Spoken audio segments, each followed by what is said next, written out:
السلام علیکم ورحمۃ اللہ وبرکاتہ۔ سامعین عزیز وقار میں غلام مصطفیٰ اللہ اور اللہ کے رسول کا پیغام لے کر اپنے چینل پیام اسلام سے آپ سے مخاطب ہوں۔ درس قرآن کے سلسلہ میں آج کا ہمارا سبق سورۃ انفال آیت نمبر 64 پر مشتمل ہے۔ اعوذ باللہ من الشیطان الرجیم، بسم اللہ الرحمن الرحیم۔ یا ایہا النبی حسبک اللہ ومن اتبعک من المؤمنین۔ سورۃ آل عمران میں بھی آیت نمبر 159 میں اللہ فرما رہے ہیں وشاورہم فی الامر فَإِذَا عَزَمْتَ فَتَوَكَّلْ عَلَى اللَّهِ إِنَّ اللَّهَ يُحِبُّ الْمُتَوَكِّلِينَ۔ یعنی وَشَاوِرْهُمْ فِي الْأَمْرِ، جب تم کسی بات کا باہمی مشورہ کر لو، باہمی مشورے سے فیصلہ کر لو، وَإِذَا عَزَمْتَ، پھر اس پر ڈٹ جاؤ، فَتَوَكَّلْ عَلَى اللَّهِ، اور اللہ پر بھروسہ کرو، إِنَّ اللَّهَ يُحِبُّ الْمُتَوَكِّلِينَ، بے شک اللہ تعالیٰ متوکلین سے، جو اللہ پر توکل کرتے ہیں، اللہ ان کو پسند کرتا ہے، اللہ ان سے محبت فرماتے ہیں۔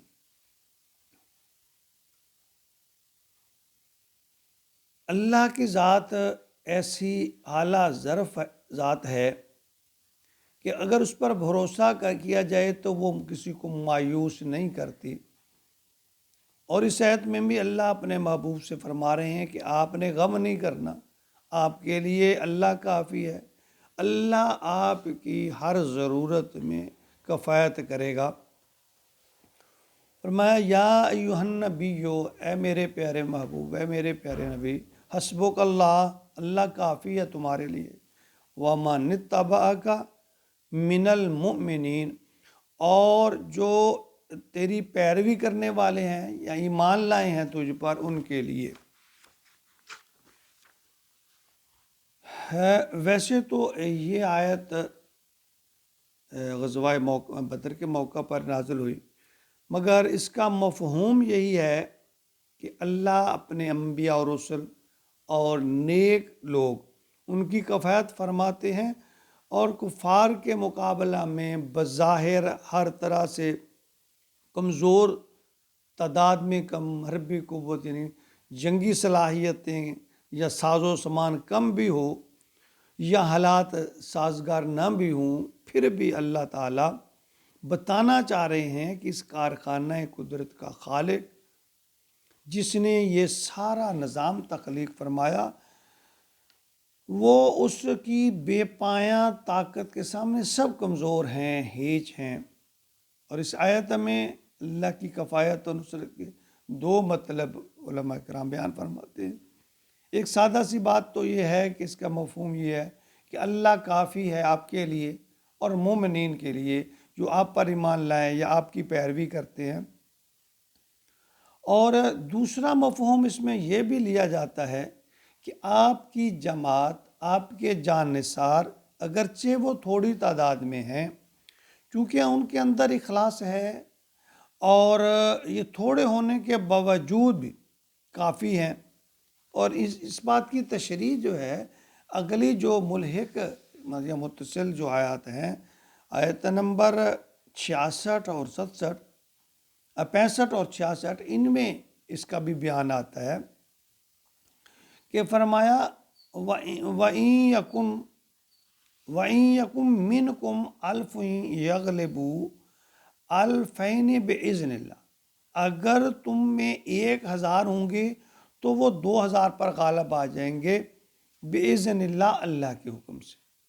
اور یہ بھی فرمایا کہ إِن يَكُن مِّنكُمْ 20، اگر تم میں سے 20 افراد ہوں گے، صابرون، صبر کرنے والے، یغلبوا مئتین، وہ غالب آ جائیں گے 200 پر۔ یعنی یہ اس بات کی بھی تشریح ہے جس میں کہ فرمایا کہ تمہاری جو جماعت ہے، اہل حق جو لوگ ہیں، جو اہل توحید ہیں، جو اللہ پر پختہ ایمان رکھتے ہیں، کہ ظاہری اسباب اگر موافق نہ بھی ہوں تو اللہ کی ذات پر تو ہر چیز پر قادر ہے، وہ خود بھی مدد کر سکتی ہے، اور یہ مومن اور مسلمان جو ہیں یہ بھی آپ کے مددگار ہیں، کافی ہیں۔